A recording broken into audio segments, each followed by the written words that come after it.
Bollywood filmy explainer present squid game. Hello दोस्तों, welcome back to my channel.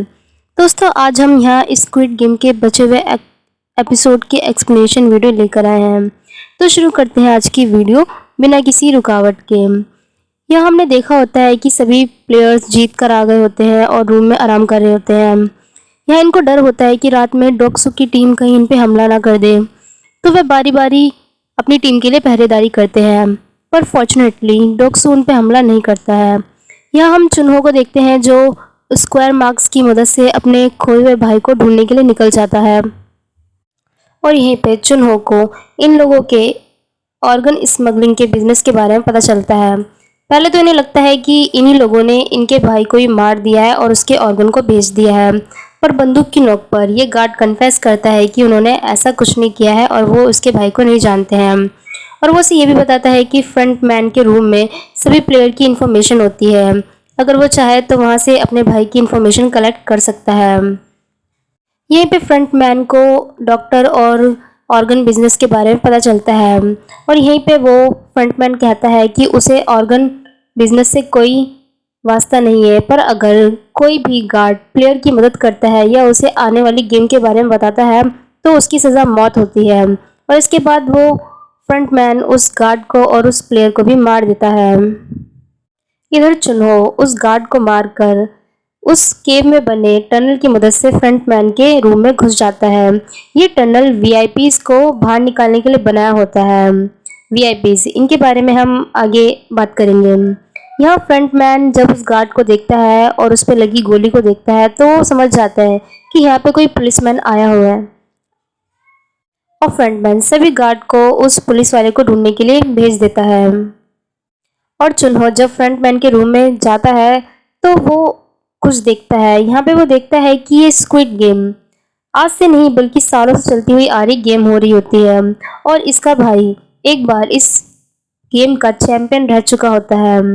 इसके बाद चुन्हो उस फ्रंटमैन को फ़ोन पे बात करते हुए सुनता है और ये फ्रंटमैन सभी गार्ड को वीआईपीज की आने की तैयारी के लिए बोल रहा होता है। और इधर सभी प्लेयर्स को अगली गेम के लिए लेके जाया जाता है। यहाँ पे सभी को अपना अपना पार्टनर चुनना होता है, यानी कि अगला गेम जोड़ियों में खेले जाना होता है। यहाँ पे सभी लोग अपने अपनी पार्टनर को चुन लेते हैं। यहाँ पे गीहा प्लेयर 1 को चुनता है, सांगवू अली को चुनता है और यहाँ कांसीवू और प्लेयर 240 की जोड़ी बन जाती है। प्लेयर 212 को कोई पार्टनर नहीं मिलता है, इसीलिए इस गार्ड उसको लेके चले जाते हैं और गेम से आउट कर देते हैं। पहले तो इन प्लेयर्स को लग रहा होता है कि ये गेम जोड़ी वर्सेस जोड़ी होने वाला है, पर ऐसा नहीं होता है। इस गेम में आपको एक कंचों की पोटली दी। इस गेम में सभी प्लेयर को अपने ओपोनेंट पार्टनर से कैसे न कैसे करके सारे मार्बल्स को लेना होता है और जिसके पास सबसे ज़्यादा मार्बल होंगे वही ये गेम जीत जाएगा और दूसरे को एलिमिनेट कर दिया जाएगा। इधर प्लेयर 240 सैवियो को बताती है कि उसके पास जीने का कोई मकसद नहीं है, क्योंकि उसके पापा ने उसकी मम्मी को मार दिया था और इसी में उसने अपने पापा को मार दिया था। और सैवियो की दर्द भरी दास्तां को सुन के वो डिसाइड करती है कि वो खुद गेम से एलिमिनेट हो जाएगी और सैवियो को इस गेम से जीतने का मौका देगी ताकि वो अपनी पसंद वाली जगह पे जा सके। इधर सांगबू भी अली के भोलेपन का फायदा उठा के सारे मार्बल से जीत लेता है और उसे धोखा दे देता है और अली को यहाँ पे एलिमिनेट कर दिया जाता है। इधर गीहा भी प्लेयर 1 के भूलने वाली बीमारी का फायदा उठा के उसे सारे मार्बल जीत लेता है। गीहा ऑलमोस्ट जीतने ही वाला होता है, पर प्लेयर 1 उसे बताता है कि उसके पास अभी भी एक मार्बल है और वो स्टार्टिंग से ही जानता होता है कि गीहा उसे धोखा दे रहा है, पर वो एंड में बेस्ट फ्रेंड होने के नाते गीहा को लास्ट मार्बल दे देता है और उसे इस गेम को जीतने का मौका दे देता है। और यहाँ पे वो जाते जाते उसको अपना नाम भी बताता है कि उसका नाम ओ एल्ला होता है और इसके बाद प्लेयर 1 को एलिमिनेट कर दिया जाता है। सभी प्लेयर्स जीते हुए अपने रूम में आते हैं और यहाँ पे वो प्लेयर 212 को देखते हैं जो कि एलिमिनेट नहीं की गई होती है बल्कि वहीं पे रूम में होती है। और इधर हम देखते हैं कि सभी वीआईपीज की एंट्री हो चुकी होती है। वीआईपीज वो लोग हैं जो इन प्लेयर पे सट्टा लगाते हैं, यानी कि जुआ खेलते हैं। इसके बाद ये फ्रंट मैन इन सभी को एक आलीशान रूम में लेके जाता है जहाँ पे वीआईपी स्टे करते हैं। बस इस रूम से ये लोग इस गेम को लाइव देखने वाले होते हैं।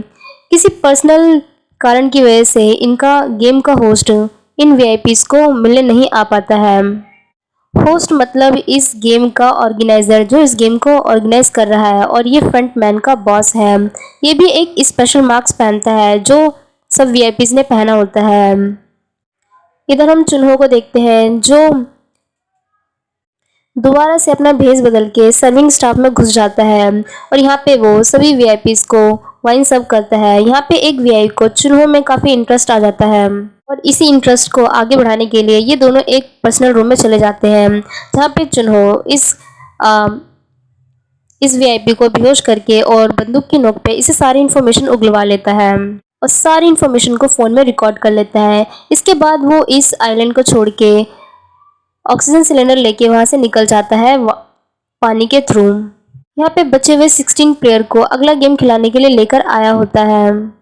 इन 16 प्लेयर को एक ब्रिज को क्रॉस करना होगा जिस पर नॉर्मल ग्लास और टेम्पर्ड ग्लास लगे होते हैं। नॉर्मल ग्लास पर पैर रखने वाला प्लेयर सीधा नीचे गिर के मर जाएगा और टेम्पर्ड ग्लास पर रखने वाला प्लेयर इस गेम को बारी बारी जीतता जाएगा। इन लोगों को अपनी समझदारी का इस्तेमाल करते हुए इस ब्रिज को पार करना होता है। इसके बाद प्लेयर 212 डॉग सुकी गुंडागर्दी से काफ़ी परेशान हो जाती है और यहीं पे वो उसको साथ लेकर सीधा ब्रिज से नीचे गिर जाती है और ये दोनों यहाँ पे मर जाते हैं। लास्ट में 4 प्लेयर्स बचते हैं जिनमें से एक प्लेयर ग्लास में एक्सपर्ट होता है और ये प्लेयर अपनी समझदारी से टेम्पर्ड और नॉर्मल ग्लास में फ़र्क बता सकता था। ये देखकर फ्रंटमैन ने सभी लाइट ऑफ कर दी, जिस वजह से वो अब अंदाज़ा नहीं लगा पा रहा था कि कौन सा नॉर्मल ग्लास है और कौन सा टेम्पर्ड। और अब इन प्लेयर्स के पास टाइम भी कम होता है। इसके बाद सांगू उस प्लेयर को धक्का दे देता है जो कि एक नॉर्मल ग्लास होता है, जिस वजह से वो नीचे गिर जाता है, यानी कि अगला ग्लास टेम्पर्ड ग्लास है। और इसी नॉलेज का इस्तेमाल करके वो इस ब्रिज को पार कर लेता है। इसके बाद गीहा, सांगू और साइबियोन ये तीनों इस गेम को पार कर लेते हैं और नेक्स्ट राउंड के लिए क्वालिफाई हो जाते हैं, यानी कि अब लास्ट गेम के ये तीनों फाइनलिस्ट होते हैं। यहीं पे इस गेम का एंड होने पर एक बहुत बड़ा धमाका होता है और ये पूरा ब्रिज कांच का बना होता है जो कि पूरा टूटते टूटते साइबियों के पेट में एक कांच का ग्लास लग जाता है।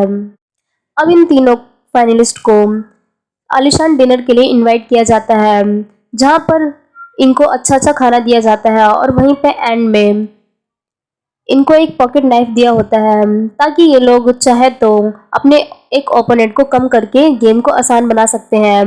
यहीं पे साइबियोन और गीहा टीम बनाकर सांगवू को मारने का प्लान करते हैं और सांगवू को मारने से पहले साइबियोन के पेट में से बहुत ज़्यादा खून निकलने लगता है, जिस वजह से वो बेहोश हो जाती है। और यहीं पे वो गीहा से एक वादा लेती है और उसे कहती है कि अगर वो इस गेम को जीतता है तो वो उसके छोटे भाई का ख्याल रखे और उसको अपने साथ ही रखे। गीहा इस बात के लिए और साइबियोन की ऐसी हालत देख के वो गार्ड से मदद मांगने के लिए जाता है और इसी मौके का फ़ायदा उठा के सांगवू साइबियों को मार देता है, यानी कि अब सिर्फ 2 प्लेयर्स बचते हैं, गीहा और सांगवू। अब अगला गेम इन दोनों के बीच में होने वाला होता है। इधर चुन्हो कैसे न कैसे करके उस आइलैंड को क्रॉस करके बाहर पहुंच जाता है। वहीं पे फ्रंटमैन और उसके गार्ड उसका पीछा करते करते वहां पे आ जाते हैं। यहीं पे चुन्हो पुलिस को कांटेक्ट करने की कोशिश करता है पर लो नेटवर्क की वजह से उसका कांटेक्ट नहीं हो पाता है और ना ही कोई फाइल्स या वीडियो उन तक पहुंच पाती है। इसी मौके का फ़ायदा उठा के फ्रंटमैन के गार्ड उसको चारों तरफ से घेर लेते हैं। यहीं पे फ्रंटमैन चुन्हो को सरेंडर करने के लिए बोलता है पर चुन्हो सरेंडर करने के लिए तैयार बिल्कुल भी नहीं होता है। इसके बाद चुन्हो उसके ऊपर गोली चला देता है और इसी दौरान फ्रंटमैन अपना मास्क खोलता है और यहाँ पे चुन्हो एकदम सरप्राइज हो जाता है क्योंकि ये फ्रंटमैन ही चुन्हो का खोया हुआ भाई होता है और यहीं पे चुन्हो को बहुत बड़ा वाला शॉक लगता है। ये फ्रंटमैन जानता होता है कि चुन्हो किसी भी हालत में हार नहीं मानेगा और यहीं पे वो ना चाहते हुए भी चुन्हो को गोली मार देता है और चुन्हो सीधा उस आइलैंड से नीचे गिर जाता है पानी में। इसके बाद गीहा और सांगवू में लास्ट राउंड के लिए फाइट होती है। इनका लास्ट राउंड होता है स्क्विड गेम, यानी कि एक कोरियन गेम है और इस गेम का एक ही रूल होता है, यानी कि इन दोनों में से किसी एक प्लेयर को एंड तक जिंदा रहना होता है। अगर इनमें से कोई भी एक प्लेयर मर जाएगा तो दूसरे प्लेयर को इनाम की सारी रकम दे दी जाएगी। ओवरऑल इस गेम में किसी न एक प्लेयर को एंड तक किसी न किसी तरीके से जिंदा बचना है। इधर घिया कैसे न कैसे करके लास्ट डाउन स्टेज तक सांगवू को जख्मी कर कर बच गया और यहाँ पे वो गेम को आगे बढ़ाने के बजाय गेम को रोकने के लिए कहता है, क्योंकि अगर सांगवू और घिया दोनों चाहे तो इस गेम को क्विट कर सकते हैं। इसके बाद ये गार्ड इनको सही सलामत इनके घर पे छोड़ देंगे, पर इसके बाद प्राइज मनी किसी को भी नहीं मिलने वाली होती है। यही सोचकर सांगवू यहाँ अपनी जान की कुर्बानी दे देता है और अपने आप को चाकू मार लेता है। चाकू मारने से पहले वो घिया को बताता है कि वो वापस जाने के बाद उसकी माँ का ख्याल रखे और इसके बाद सांगवू मर जाता है। इसके बाद सारी की सारी प्राइज मनी घिया को मिल जाती है, यानी कि अब वो करोड़पति बन जाता है। इसके बाद ये फ्रंटमैन और ये गार्ड्स मिलकर इसको सही सलामत इसके घर तक छोड़ देते हैं। घर पहुंचने के बाद घिया को पता चलता है कि उसकी माँ मर चुकी होती है और 2 दिन से उस रूम में बंद होती है, जिस वजह से वो पूरी तरीके से मर चुकी है। और ये देखने के बाद घिया डिप्रेशन में चला जाता है, क्योंकि इतना सारा पैसा जीतने के बाद भी वो अपनी माँ को नहीं बचा पाया होता है और इसकी बेटी भी अपनी माँ और अपने सौतेले बाप के साथ यूएस शिफ्ट हो चुकी होती है और अब घिया पूरी तरीके से अकेला हो चुका होता है। 1 साल बाद डिप्रेशन से थोड़ा बाहर निकलने के बाद घिया ने उन पैसों को हाथ तक नहीं लगाया होता है और आज भी पहले की तरह ही गरीबों वाली जिंदगी जी रहा होता है। और यहाँ पे उस होस्ट का दोबारा से घिया के पास कांटेक्ट आता है और वो उसे कार्ड भेजता है। कार्ड पे लिखे एड्रेस पर घिया पहुंच जाता है और यहाँ घिया एकदम सरप्राइज हो जाता है, क्योंकि वहाँ पे प्लेयर 1 होता है जो कि बेड पे पड़ा अपनी आखिरी सांसें गिन रहा होता है। और इसी को देखकर घिया समझ जाता है कि इस पूरी गेम का ऑर्गेनाइजर कोई और नहीं बल्कि ये प्लेयर 1 ही होता है। यहाँ पे प्लेयर 1 उसे बताता है कि उसने अपनी लाइफ में फन को वापस लाने के लिए इन सभी गेम का ऑर्गेनाइज किया होता है और उसको ब्रेन ट्यूमर सच में होता है, जिस वजह से वो अपनी आखिरी के पलों में अपने बचपन के दिनों को जीना चाहता है। इसीलिए वो इन सभी बच्चों वाली गेम को ऑर्गेनाइज करता है वीआईपीज के साथ मिलकर और वो खुद भी इस गेम का हिस्सा इसलिए बनता है क्योंकि वो अपने बचपन के दिनों को फिर से जीना चाहता है। यहाँ पे ये प्लेयर 1 घिया को ये भी बताता है कि एक्सट्रीम गरीब और एक्सट्रीम अमीर होने में दोनों बात में एक ही बात कॉमन होती है कि इन दोनों की लाइफ से फन हमेशा के लिए मिट जाता है। करोड़पति अपनी ख्वाहिशें आसानी से पूरी कर लेते हैं, जिस वजह से उनकी लाइफ में कोई एडवेंचर और कोई फन नहीं रहता है और वो अपनी लाइफ में इस फन को खोना नहीं चाहता है। इसीलिए वो वीआईपीज के साथ मिलकर इन गेम का ऑर्गेनाइज करता है। जैसे घिया घोड़ों पे पैसा लगाता है, वैसे ही ये वीआईपीज इंसानों के ऊपर पैसा लगाते हैं। और यहाँ पे प्लेयर 1 इसको ये भी बोलता है कि गेम को क्विट करने के बाद वापस ऑलमोस्ट सभी प्लेयर इस गेम को खेलने के लिए आते हैं और पैसा कमाना चाहते हैं, चाहे बदले में इनके साथियों की जान क्यों न चले जाए। उसको लगता है कि इस दुनिया में इंसानियत नाम की कोई भी चीज़ नहीं होती है। अगर कोई चीज़ है तो वह पैसा। पैसे से इंसान सब कुछ खरीद सकता है, पर वो खुशी वापस नहीं पा सकता है। उसको अभी भी ऐसा लगता है कि उसने अपना डिसीजन एकदम सही लिया होता है। और इधर ये प्लेयर 1 घिया के साथ एक लास्ट गेम खेलता है। बाहर एक शराबी पड़ा होता है। प्लेयर 1 उसे कहता है कि अगर 12 बजने से पहले कोई भी आदमी इसको यहाँ से उठा के ले जाता है तो वो ये मान लेगा कि इंसानियत नाम की चीज़ अभी भी इस दुनिया में एग्जिस्ट करती है, और अगर नहीं तो वो यकीन कर लेगा कि दुनिया में इंसानियत नाम की कोई चीज़ नहीं होती है। सबसे बड़ी चीज़ है तो पैसा। और एग्जैक्ट 12 बजने से 1 मिनट पहले कुछ लोग आके उस शराबी को वहाँ से ले जाते हैं, यानी कि घिया इस गेम को जीत जाता है। और इसी मोमेंट पे प्लेयर 1 भी अपना दम तोड़ देता है। इसके बाद हमें ये नहीं पता चलता है कि प्लेयर 1 ने अपनी हार देखी या नहीं देखी, पर घिया ने ज़रूर उन बातों से कुछ सबक सीख लिया। और इसके बाद घिया डिसाइड करता है कि वो अपनी प्राइज मनी को अच्छे कामों के लिए यूज़ करेगा। अपने वादे के मुताबिक घिया साइबियो के भाई को आश्रम से उठा के ले आता है और यहाँ वो सांगू की माँ के पास उसे छोड़ देता है और इनके पास वो बैग भर के पैसा भी दे जाता है, जिससे वो अपनी लाइफ को आसान बना सकते हैं। इसके बाद वो सीधा अपनी बेटी से मिलने के लिए यूएस जाता है और एयरपोर्ट जाते वक्त घिया ने फिर से वही देखा होता है कि वो वही सूट वूट वाला बंदा फिर से एक मजबूर इंसान के साथ ताशी खेल रहा होता है और उसको उस गेम के लिए इनवाइट कर रहा होता है। पर उस आदमी के पास पहुंचने से पहले वो आदमी ट्रेन में बैठ के चला जाता है। यहाँ उस मजबूर इंसान के हाथों में से वो कार्ड छीन लेता है और उसे वापस घर जाने के लिए बोलता है। कार्ड पर लिखे नंबर पे यहाँ कॉल करता है और यहाँ फ़ोन पर वो फ्रंटमैन उससे बात करता है और वो कहता है कि वो जहाँ है उसी हालात में रहे।